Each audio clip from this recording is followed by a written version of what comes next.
Hampir setiap orang itu udah nggak asing lagi dengar kata menabung, guys. Apalagi sekarang anak-anak misalnya usia dini, misalnya 4 tahun, 5 tahun, itu udah diajarkan oleh orang tuanya menabung. Menabung juga bisa membantu orang tua, barangkali misalnya orang tua kita nih belum sanggup untuk membiayai kita ke jenjang yang lebih tinggi atau misalnya perguruan tinggi. Hai, assalamualaikum warahmatullahi wabarakatuh. Jumpa lagi di channel aku, guys. Nah, kali ini aku bakal share perihal cara menabung di bank.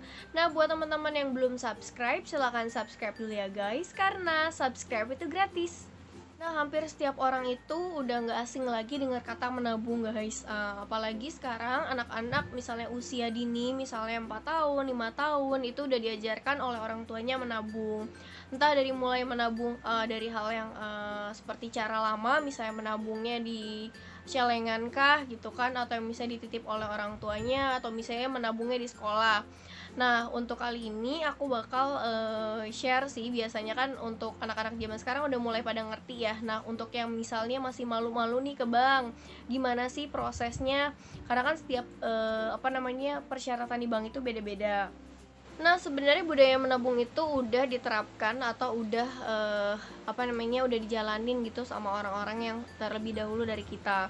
Cuma bedanya kalau misalnya yang dulu tuh biasanya nabung tuh khusus menyisikan hasil pendapatan kita untuk di masa yang akan datang. Jadi buat jaga-jaga gitu loh, untuk keperluan yang memang sekiranya mendesak.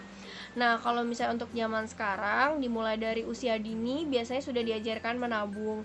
Karena kalau misalnya dimulai dari usia dini, otomatis kan dia sudah mengetahui cara memanage uang.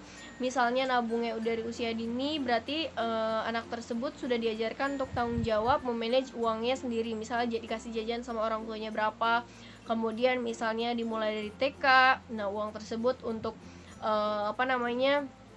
nanti masuk SD kah, atau misalnya untuk SMP ataupun untuk jenjang yang lebih tinggi misalnya ke universitas. Nah, gimana sih cara untuk nabung ke bank gitu kan, karena kan setiap bank itu yang tadi aku bilang persyaratannya beda-beda dan caranya pun agak sedikit beda, tapi intinya datanya tetap sama yang diminta. Mungkin di antara teman-teman atau adik-adik semua nih masih ragu ataupun malu untuk datang ke bank. Misalnya setoran awalnya, ya malu cuman berapa nih, 20.000, 50.000. Karena setiap bank itu tidak selalu sama untuk setoran awalnya. Dan lagi kalau misalnya teman-teman masih malu, boleh nanti dikumpulin dulu di rumah. Sekiranya memang kayaknya udah cukup nih untuk setoran awalnya, dilebihin sedikit, bolehlah misalnya ditaruh dulu di rumah, dicelengin untuk setoran awal. Dan untuk setoran berikutnya biasanya tuh lebih kecil dari setoran awal dari pas pembukaan rekening.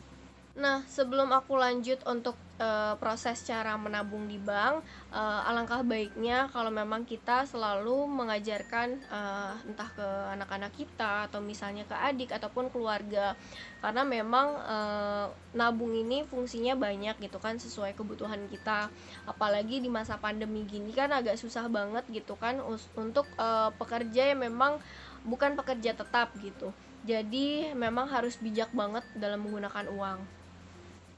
Ya, sebenarnya nabung sendiri itu adalah langkah membantu kita sih, membantu memanage uang kita. Kemudian nabung juga bisa membantu orang tua, barangkali misalnya orang tua kita nih belum sanggup untuk membiayai kita ke jenjang yang lebih tinggi atau misalnya perguruan tinggi.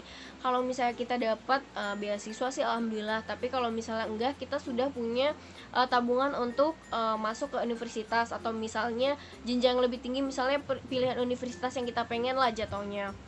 Langkah yang pertama, kalau misalnya teman-teman mau buka rekening di bank, dipastikan dulu kita mau buka rekening di bank mana. Misalnya nih, contoh dekat rumah kita ada bank A.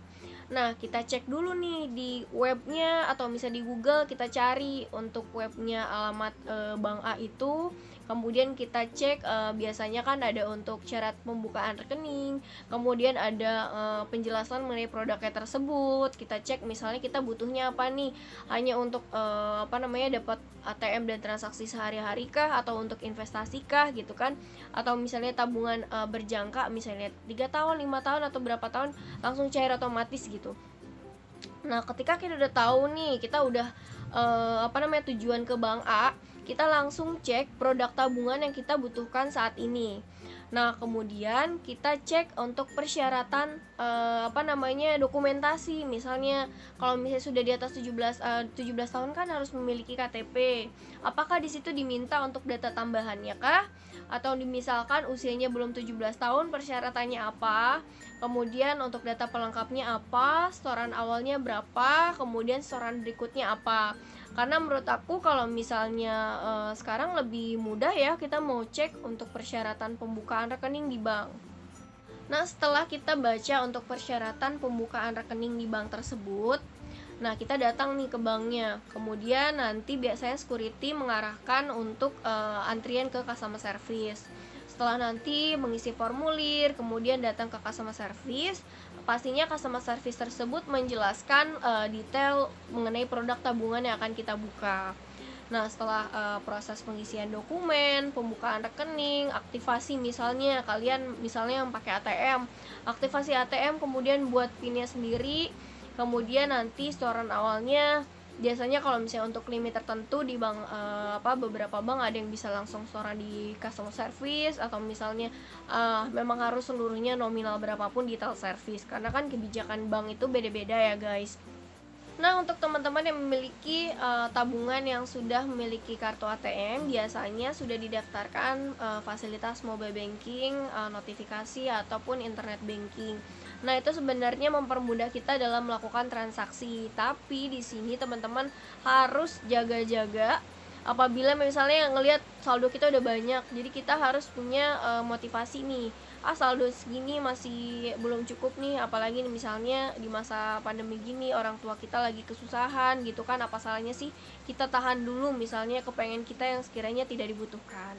Mungkin informasinya dan juga cara langkah-langkahnya yang aku buat itu simple, tapi semoga bermanfaat ya. Apabila nanti ada kekurangan atau misalnya ada masukan, boleh komen di bawah ini ya guys. Nah, buat teman-teman yang sudah nonton, terima kasih banyak. Sampai jumpa di video berikutnya.